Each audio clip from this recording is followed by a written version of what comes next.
for Schiller Duals is all hands on deck task. It's a Herculean task, starting with our grounds crew setting up the plastic flooring on the turf. To transform a football field into a fencing facility takes about 150 people and about 10 hours. It's a huge endeavor.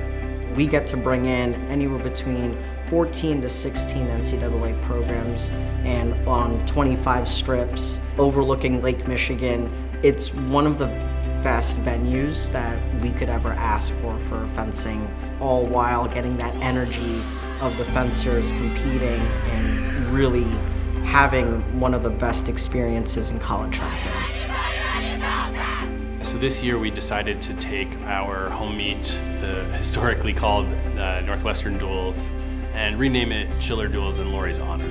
Laurie Schiller, is one of the founding fathers of fencing in this country. Really helped promote such a strong culture here and really build Northwestern fencing into something, internationally known.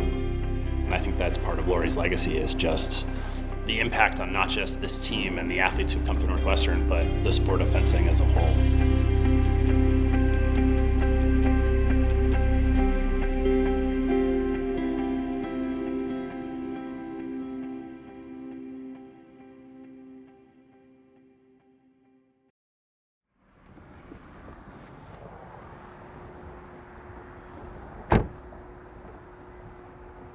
You can grab it.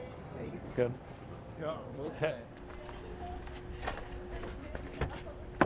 Fencing's really, given me everything I have. I've gotten to travel the world, travel the country. I've had this car 10 years and I have 184,000 miles on it, and it's all been for fencing, getting to travel this year alone, been in Saudi Arabia, been in Tunisia, been in Hungary, Germany, and just getting to really see different cultures and different parts of the world. And the thing that unites us all is the sport. Like on our team, we have people from Hong Kong and Romania and Hungary and Canada, and of course the US. The fact that we get to bring this to that next generation of college athlete, of student athlete, and use it to make their lives better. Going into the job market, having a Northwestern degree really helps, and being able to get in through fencing and being an elite athlete in that sport, it's just an amazing experience that they get to share and that we all get to really show our pride in it every time. We have a Zoom call at 7 with a recruit, so the coffee will keep me going. Fencing is made up of 3 different weapons. There's saber, foil, and épée. So this is the épée. It's the heaviest of the 3. This is the foil, it's the lightest, and the blade is the most flexible. This is the saber, which is any part of the blade is scoring, and is the most robust. The target area for each of them is a little different. So for saber, you can hit the opponent from the waist up using the flat edge of the blade or with the point. And then the other 2 weapons, épée, the whole body is target, but you can only hit with the point. And then for foil, it's similar. It's kind of a mix of the 2, where you have to hit your opponent with the tip of the blade, but it's a constrained target area, so you can only hit them in the torso or the back. So all fencers wear a body cord underneath their jacket and lame, and this is what makes it electric. They hook into the reel, that long dog leash that everyone sees. The fencers moving up and down the strip that they think holds them back, but it just carries the electrical current. So this is a 2-pronged body cord used in foil and saber. So it's going to slide into the socket, into the saber, and this piece would attach to the reel. This alligator clip, hence the shape, would clip onto my lame, the electronic scoring jacket, and would activate that scoring jacket. So now that I'm wired up, if I were to reach out with any part of this blade and touch my opponent, it would complete a circuit, triggering a light and buzzer that the referee would then see and be able to determine if the hit was valid or not and who would get the point. But at a fundamental level, all the weapons are about making the decision to hit or not hit. Like, that's all there is. At the end of the day, it's two people with swords, and you don't have a fight if no one's trying to hit each other. So there's these nuances to, like, you're trying to hit somebody with something at the end of a 3-foot-long stick, and like that's much harder than hitting them with your hand. And so like there's all these technical components that come into play, which is why it looks so difficult to understand and is so nuanced.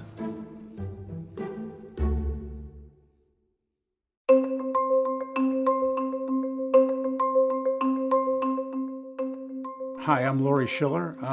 I was the head coach at Northwestern from 1978 to 2016, so 38 years I was the head coach and basically built the program pretty much from scratch.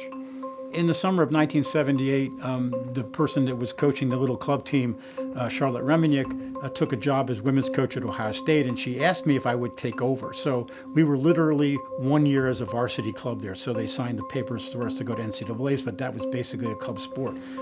I worked for 3 years without any salary as a head coach. I worked just the fencing classes, which paid through recreational sports. But we built something very quickly. My men's team went from like 3-11 the first year to 21-6 our third year. And then they gave us a contract and we started to build the program more and more. Then unfortunately the men lost their status in the mid-90s to club. But the women's team got scholarships and we were able to recruit at the higher levels. And once we did that, then we were able to move into the ranks of the top 10 women's every year. He was the head coach at Northwestern for 38 seasons, one of the longest tenured NCAA coaches, the most winning coach at Northwestern at the time. And what he was able to accomplish in his time here was to bring women's fencing really at the forefront of the national scene. You know, he's been a staple of the fencing community for forever. He's been on the board of directors for USA Fencing. He basically helped transition from Big Ten Conference to Midwest Fencing Conference. He helped really craft and make Midwest fencing generally an effective, successful environment and brought people together both in the fencing community and the team. He started a program where he was pulling kids out of PE class that had never fenced before and turning them into All-Americans, and took that to a program where we're recruiting nationally, internationally, giving scholarships. A really hard thing to do to transition from different eras and different types of student athletes and different generations, you know. Finding ways to connect and help those people grow and value their experience here at Northwestern and really get the most out of it is unbelievably impressive.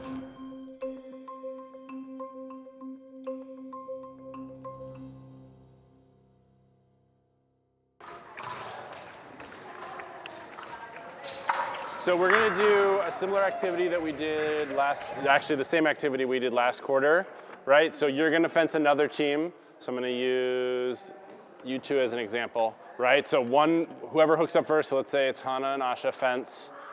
3 touches with, we're going to say, a 2-minute clock. After 3 touches, confer with your teammate. Think about how we can control the bout, what adjustments we can make for the next 3 touches.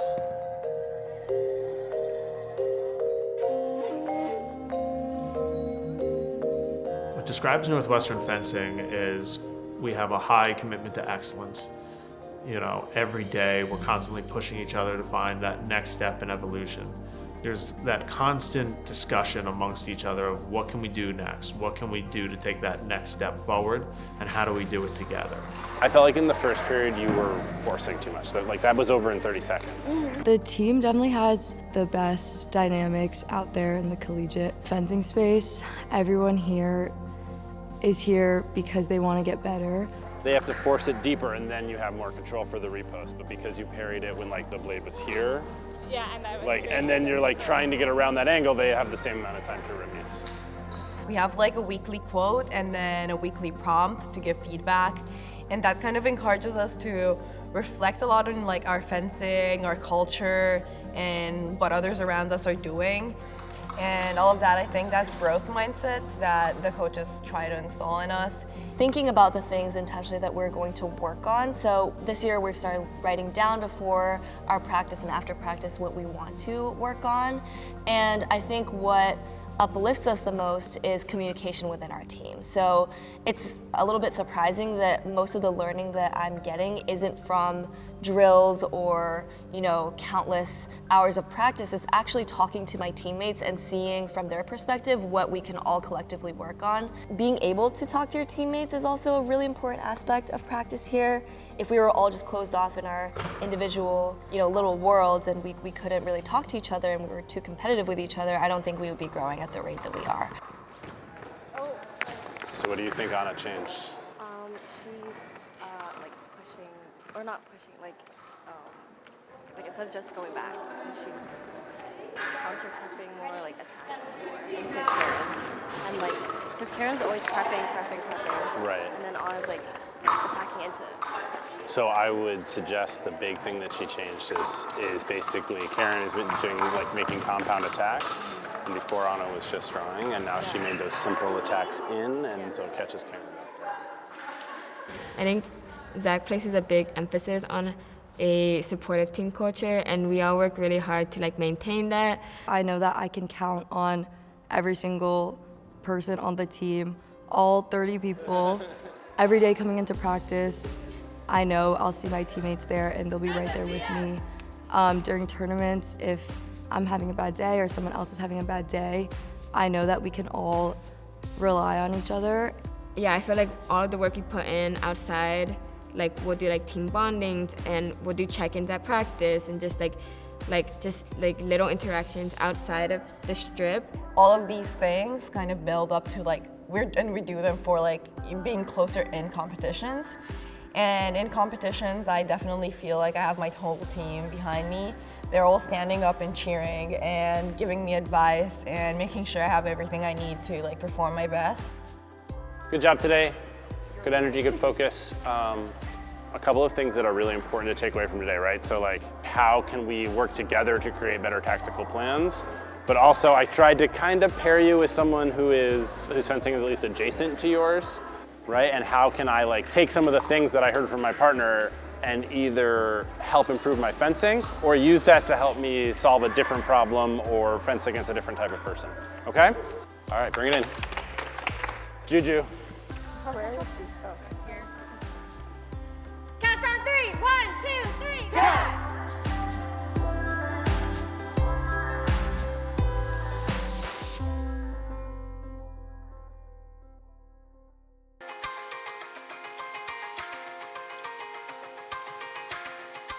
First of all, when I took over, we had basically a little club team that had varsity status in theory. As we continued to grow, and I worked very hard at growing tournaments and getting schools to come and fence us, because I started from who's this Northwestern people? Why would we fence you? You're not any good. Well, we got good, and then people like Penn State go oh yeah, you know what? We'll fence Northwestern. That helps our strength. And so I would travel anywhere. We drove to Carolina. We drove to MIT. We drove to Air Force. I mean, in order to get competition, and then get them to come and fence us at our home. I had this idea right away from the beginning, which was, if you're going to get good, you got to fence good teams. And what I would tell people is, look, we're in the middle. It's easy to fly to Chicago. So if you're going to come from the West Coast or you're going to come from the East Coast, you can fence these West Coast teams, which you're not going to see otherwise. And so we started to build it that way. And by the 90s, I had this kind of huge meet of 16 teams. We'd have all the Western teams come. And we have many of the top 10 teams at any particular time fencing in the room. So it is one of the strongest, if not the strongest, set of dual meets that exists in the country now.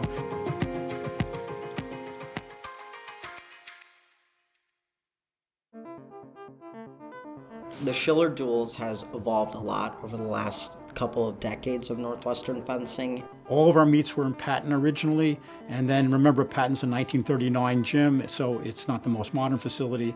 My first couple years were some of the first couple years we were able to do it in Henry Crown and those basketball courts, and that was a great facility. But then when we built Ryan Fieldhouse, we got this opportunity to host in there, and it's the most beautiful fencing facility in the country. When the first time I walked in, my jaw just dropped and looked at this thing, and they got 25 strips set up now, so there's lots of room for the referees. And people come in and say, this is the best facility I've ever fenced in.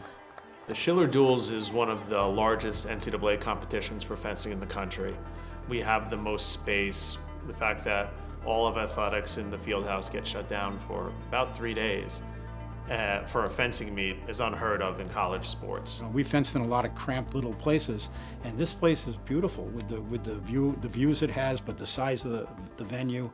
The strips and the machines all have scoring time, everything's provided, schools don't have to bring anything. So it becomes a marquee event not only for our fans and for our team, but for a lot of the other NCAA teams that they get to compete in, something that they know is going to be a great event.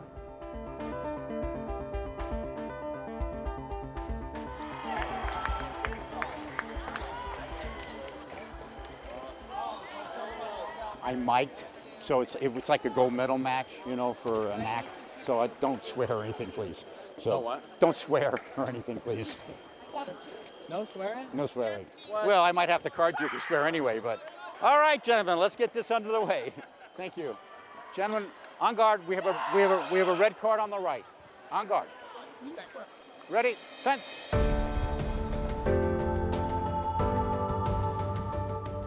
So I referee. So I used to referee in the 90s, and I was pretty decent. And then we got scholarships, and I needed to really recruit at the North American Cups rather than referee. And then I started doing that, so I stopped refereeing.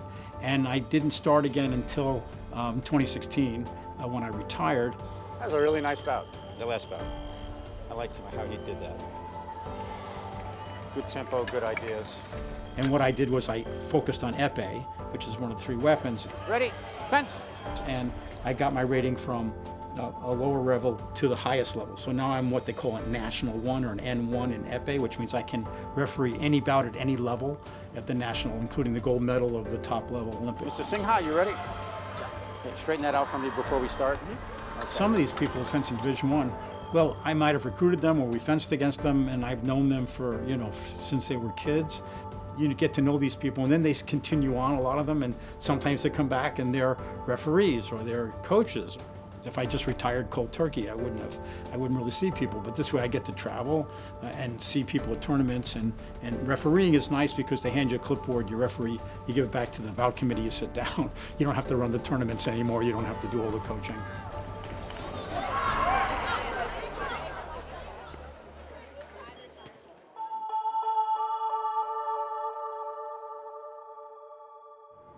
So this year we decided to take our home meet, the historically called Northwestern Duals, and rename it Schiller Duals in Laurie's honor. We decided to do that for a number of reasons, including just to honor the man and the commitment and all the work he did for this program. The pride that he gave us and the confidence that he gave a lot of us to bring us here to Northwestern, to be able to put the N on our back. I think that's a great thing that we could honor Laurie, because he would never put his own name before anything. He would always put the Northwestern name first, fencing's name first. So I think it's really special that we could honor him not only in front of our home fans, but the reception that we had for him. Even our current team seeing that, legacy matters, and that once you're a part of Northwestern, that you have a legacy here, and how do you carry that forward, and it's always a place you get to come back to. I think one of the great things about naming the tournament in his honor is that it's something he built that really helped fencing grow. What makes the Schiller Duals is when he started, it was small and he slowly built over time. And when I took over the program, it was the main event where schools from the Midwest, the East, and the West all met. It was the only time that happened. And again, I think that's part of Laurie's legacy, is just the impact on not just this team and the athletes who've come through Northwestern, but the sport of fencing as a whole. Well, when I found out that they wanted to rename the event after me, I was extremely honored and kind of excited, because I thought that, sometimes you feel like you retire, you kind of get forgot, but they didn't, and they now that'll always be out there. So it's very exciting. 38 years of my life, I invested in Northwestern and more, so it's very much of an honor to be recognized like that.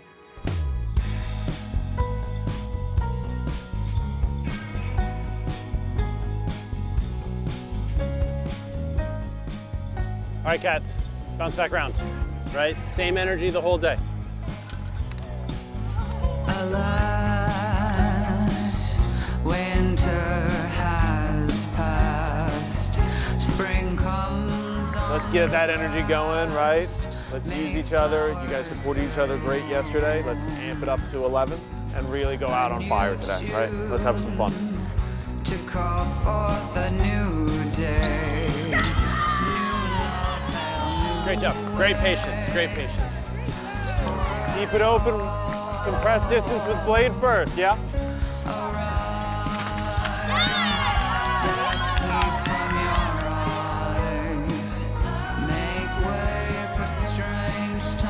High energy from the beginning. Sharp focus, right? Everyone who's not fencing, we're giving energy. Everyone contributes to the win. All right? Come out strong.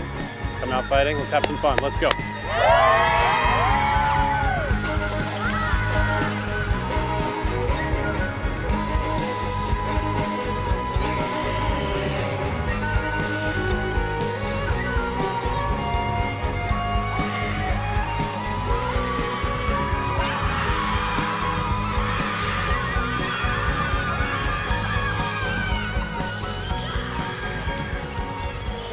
Great job. There were tough bouts in there, but we kept going and you kept working, finding solutions. Even when we were down, battling back to make it 4-4 gives us that more information so that we can see different moments, right? Gives us opportunity. Great job. Way to bring it.